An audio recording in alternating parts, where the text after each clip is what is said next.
back from the Virgin Islands. Got a little bit of tan. Yeah, you look good. Yeah, thanks, man. Just kind of curious, I know we talked about some of the goals that you guys had heading into that trip. What was the outcome there? Were you guys able to attain some of those things that you were looking to do? Well, I think first and foremost, you want to win. Right, and you did. And we were able to do that.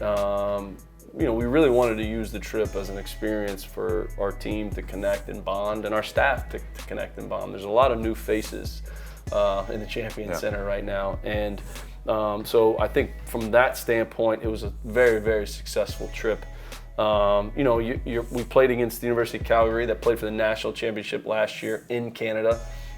Very organized team that was extremely well coached and played really, really hard and ran good stuff, which was good for us. And then essentially you're playing against two all-star teams made up of a lot of different players from the Virgin Islands, from guys entering college to guys that are professionals now, to guys that just worked down there and played college basketball. So from the standpoint of us bonding, becoming a team, we did some very positive things on the floor, and then it gave us some things too as a coaching staff that we can really look at and things we need to work on.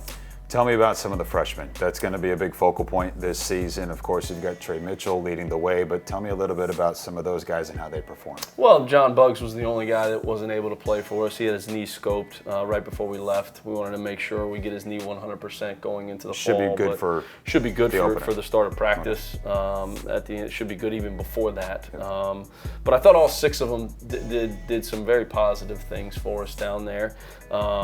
Trey, somehow the box score got leaked out there a little bit, but he had a couple big nights for us, and a couple of the games got competitive, where I don't know if chippy's the right word, and you could see the physical, and you could see Trey's competitiveness really come out, and dominating the backboard, dominating the paint up front, scoring with his back to the basket. He did shoot a high percentage from three as well. I think one of Trey's best attributes as a player is his ability to pass.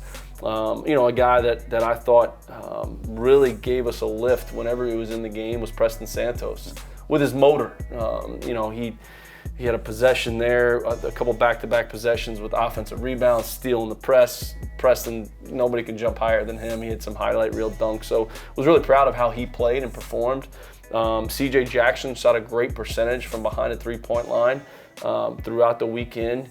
TJ Weeks got off 21 threes in 3 games, and that's that's good for our team, is TJ shooting the basketball at that clip. And then at the point guard spot with Sean East and Colton Mitchell both did some really good things for us. Sean had a really good first game down there, controlling the game, playing in pick and roll, making the right read. And Colton's a guy that defensively, because of his foot speed and his strength, can really get some things into the game for us. So I thought all 6 of them, minus Buggs, obviously would have loved to have had him to get him some experience. Did a good job and got some game experience, which is good. And the other piece to those trips is you don't feel like you're behind when you get to practice at the end of September. You've already practiced. You've practiced 10 days, and now it's about tweaking and fixing a couple things and working on those things. And something that we didn't see a ton of the past couple of years, maybe because the personnel, but pressing, trying to create those turnovers on the defensive side to lead to some easier offensive buckets. How were those press defensive plays instituted, and what did you see there? Well, I don't know that all 3 teams were really ready for the press. Right. And we were able to create a bunch of turnovers. I don't know how many press offenses some of those teams had in.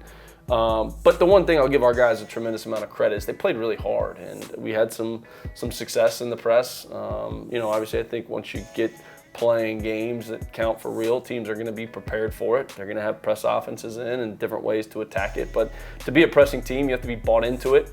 You got to have everybody bought into it within your program, and it's something that was a big focus for us all summer. It's going to be a part of who we want to be and our identity. And I think from a pressing standpoint, this summer in those 3 games was very, very positive.